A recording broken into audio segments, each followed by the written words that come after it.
Selamat pagi Kak, kami dari kelompok 5 yang beranggotakan 1. Alvio Inovensi Mantero dengan NIM 211310026, 2. Valentina Irvanti dengan NIM 211210017, 3. Febri Wahyuningsih dengan NIM 211310008, dan saya sendiri Fatma Mafirani dengan NIM 211310013. Di sini kami akan memberikan penjelasan mengenai materi pada meeting 15. Selamat pagi Kak, saya atas nama Alvia Inovensi Mantero dengan NIM 211310026, Prodi Bahasa Inggris kelas 11A. Saat ini saya akan menjelaskan sebuah karya tulis dalam parafase yang memuat tentang konsep ilmu pendidikan berkaitan dengan teori yang relevan dan yang telah saya pelajari.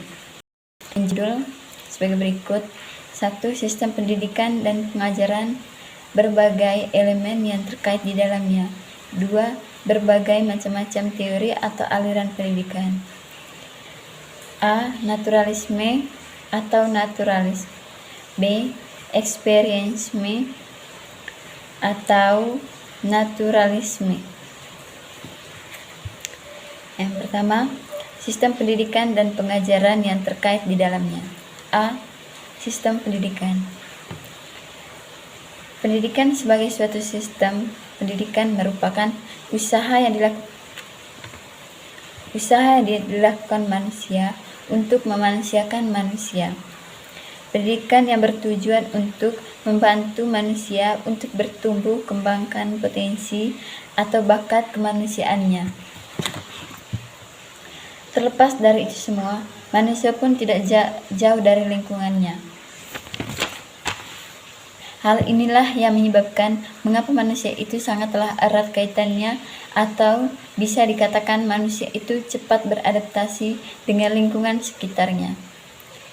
Dari salah satu cara, yaitu memperoleh gambaran yang lebih bagus atau tren yang berkaitan dengan pendidikan, ialah dengan cara menggunakan sistem yang bertujuan. Dari pendekatan sistem dalam pendidikan sendiri berguna untuk memaksimalkan pencapaian tujuan yang telah disediakan. Sistem yang merupakan suatu totalitas yang memadu dari semua elemen dan semua kegiatan saling berkaitan dalam satu sama lain, yang dengan secara fungsional atau dapat dicapai tujuan tertentu. Tujuan artinya suatu komponen pendidikan yang merupakan komponen yang sangat erat serta dan paling penting dalam proses pendidikan itu sendiri. Baik, terima kasih, itu saja dari saya. Sekian dan terima kasih. Selamat siang, nama saya Valentina Irvanti Pingga dengan NIM 211310017. Di sini saya akan menjelaskan berbagai macam teori atau aliran pendidikan, yakni konvergensi, humanisme, dan konstruktivisme. Di sini yang pertama saya akan menjelaskan konvergensi. Teori konvergensi merupakan usaha meningkatkan kemampuan dan perkembangan individu pada peserta didik. Menurut para ahli Ki Hajar Dewantara berpendapat bahwa perkembangan manusia ditentukan oleh natur, dan natur yang bermakna dialami dan pengajaran atau lingkungan.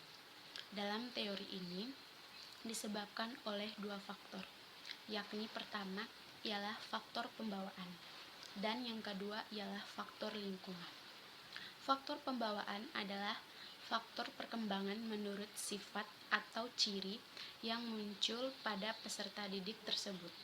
Sedangkan faktor lingkungan adalah faktor di mana kondisi lingkungan anak yang menjadi penyebab perkembangan anak. Contohnya dari salah bergaul dengan teman. Lingkungan, jika tanpa ada dorongan positif baik pada lingkungan pada anak, maka anak akan berkembang dengan baik juga. Jadi pada perkembangan pendidikan dengan positif dengan baik jika pada faktor perkembangan dan faktor lingkungan pada anak berpengaruh baik juga. sehingga saling support untuk mewujudkan pencapaian pendidikan yang diinginkan. Dehumanisme. Teori humanisme yakni teori yang diwajibkan bagi peserta didik untuk mengupayakan mencapai sikap belajar yang baik untuk dirinya dengan sebaik-baiknya. Tujuan teori ini ialah agar peserta didik dapat memahami perilaku dirinya sendiri, bukan berdasarkan pemahaman orang lain terhadap dirinya sendiri. Hal ini juga peserta didik akan lebih berusaha bersemangat dalam belajar. Mereka dapat berpikir bahwa belajar juga memiliki manfaat penting untuk masa depannya, serta belajar tanpa dipaksa. Jadi, timbullah rasa inisiatif pada peserta didik untuk mengatur dirinya lebih baik dan menganggap pemahaman. Assalamualaikum warahmatullahi wabarakatuh. Perkenalkan, nama saya Febru Heningsi dengan NIM 2113100. Di sini saya akan menjelaskan tentang prinsip pendidikan dan pengajaran menurut UNESCO. Undang-Undang Pendidikan Nasional terdapat 4 pilar. Yang pertama yaitu learning to know, belajar untuk mengetahui. Yang kedua learning to do, yaitu belajar untuk terampil melakukan sesuatu. Yang ketiga learning to be, yaitu belajar untuk menjadi seseorang. Dan yang keempat learning to live together, yaitu belajar untuk menjalani kehidupan bersama. Sedangkan menurut Ki Hajar Dewantara terdapat 3 prinsip, yaitu yang pertama ingarsa suntulada, yang artinya di depan memberi teladan. Yang kedua ingna madia bangun karsa, yang artinya di tengah membangun kehendak atau niat. Yang ketiga tuturi handayani, yang artinya dari belakang memberikan dorongan. Prinsip gaya belajar atau learning style yang pertama auditory, yaitu gaya belajar peserta didik dengan mendengarkan menggunakan telinga. Contoh penerapannya dalam pendidikan bahasa Inggris adalah mendengarkan cara membaca APA consonant. Dua, visual learning adalah gaya belajar peserta didik dengan melihat menggunakan mata. Contoh penerapannya adalah ketika kita melihat video pembelajaran mengenai dialog ketika membuat surat undangan. Yang ketiga, kinesthetic learning adalah gaya belajar dengan praktek menggunakan otot anggota tubuhnya. Contoh penerapannya adalah ketika mempraktekkan cara membaca APA consonant, maka memerlukan emosi yang kuat. B.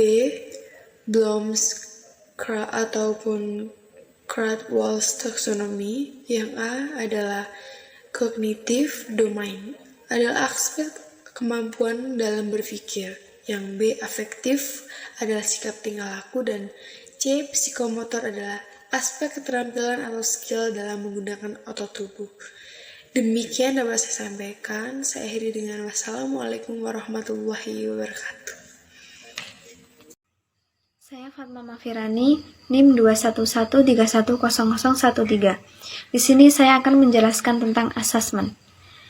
Assessment adalah sebuah proses yang bertujuan untuk mendapatkan informasi atau data yang menunjukkan tentang karakteristik peserta didik melalui pengukuran atau non-pengukuran. Aspek yang dinilai dalam pengajaran bahasa Inggris bukan hanya mengenai nilai dari setiap siswa, akan tetapi lebih luas lagi. Contohnya, 1. Kelancaran.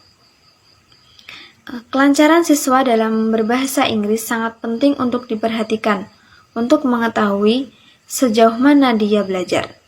Selanjutnya, pelafalan. Pelafalan kata dalam bahasa Inggris juga harus diperhatikan, karena apabila pelafalan tidak jelas, maka akan sulit untuk dimengerti. Nomor 3, perilaku. Karena perilaku sangat penting dalam kehidupan sehari-hari, jadi asesmen juga harus memperhatikan tentang perilaku siswa kepada gurunya, temannya, atau orang-orang sekitar. Yang terakhir adalah penampilan. Penampilan juga penting karena apabila kita berpenampilan rapi, maka akan memberikan kesan sopan dan bersih. Waktu-waktu pelaksanaan asesmen.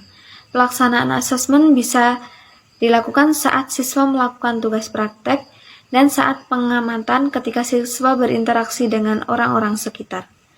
Sekian, terima kasih.